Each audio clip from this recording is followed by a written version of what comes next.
But you did Convoy with him, and that's where Bobby did that big jump, huh? You want to go in that story too? Yeah.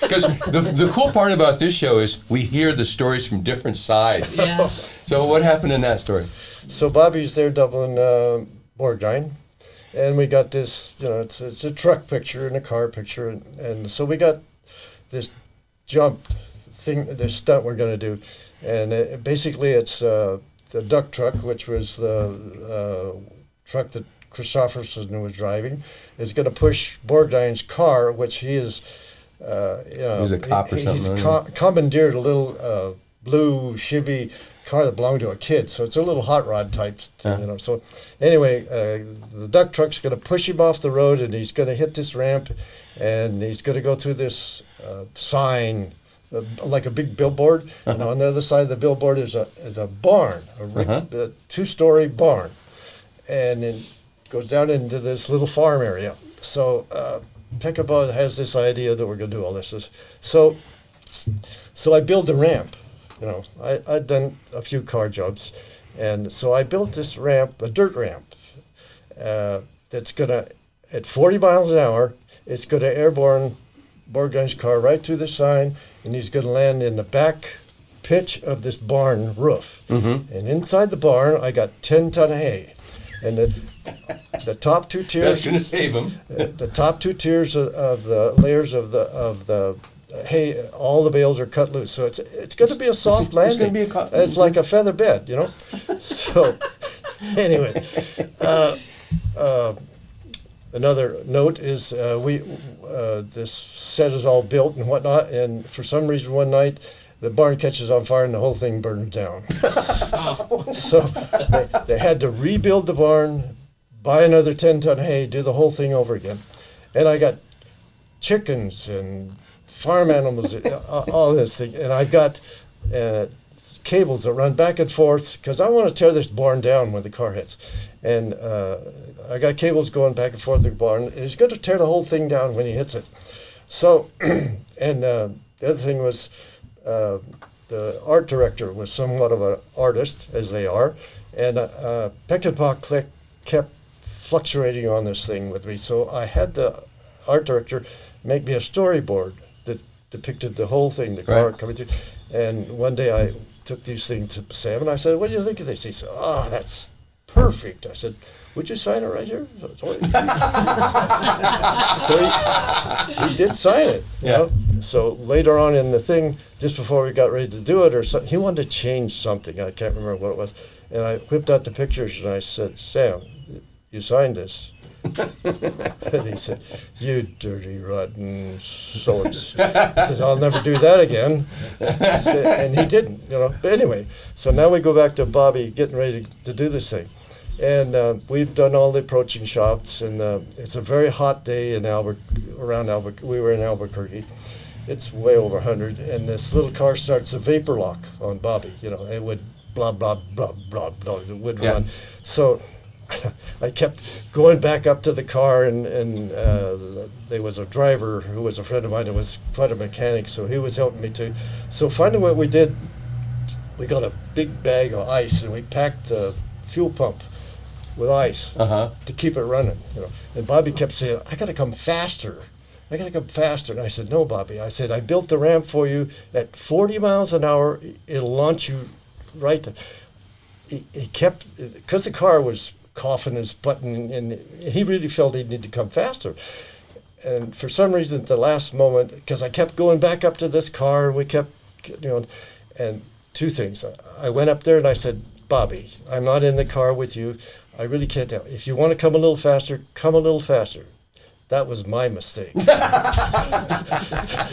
other thing was we kept lifting the hood and packing the ice around this fuel pump. And it had a chain. I can't remember how many hundreds of pounds of weight in the back of the car. So it's flat. Yeah, so trying to keep it from nosing in. And I would chain the hood down. I had a chain on the hood where I could chain it because I was afraid when he hit the sign it would flop. I forgot to put the chain back on. So here we come. And we got all the cameras down below and whatnot.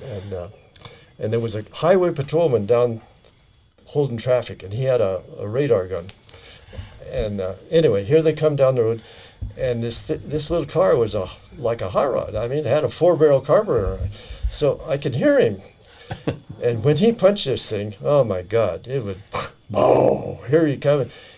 He went off the ramp, not at 40, not at 50, not at 60. He's probably going 70 miles an hour at least when he hit the end of his ramp. Well, he actually went through the sign, but he missed the barn.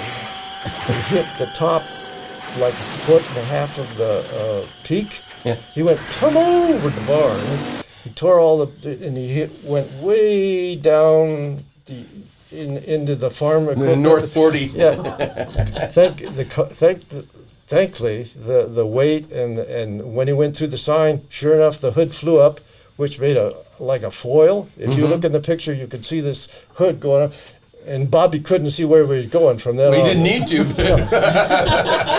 If he had, he may have been had a heart attack. But the car lit just like it was supposed to on the back and folded and went down. And anyway, he survived. We only lost one chicken in the whole thing, you know. Only lost one chicken. And anyway, the story goes on.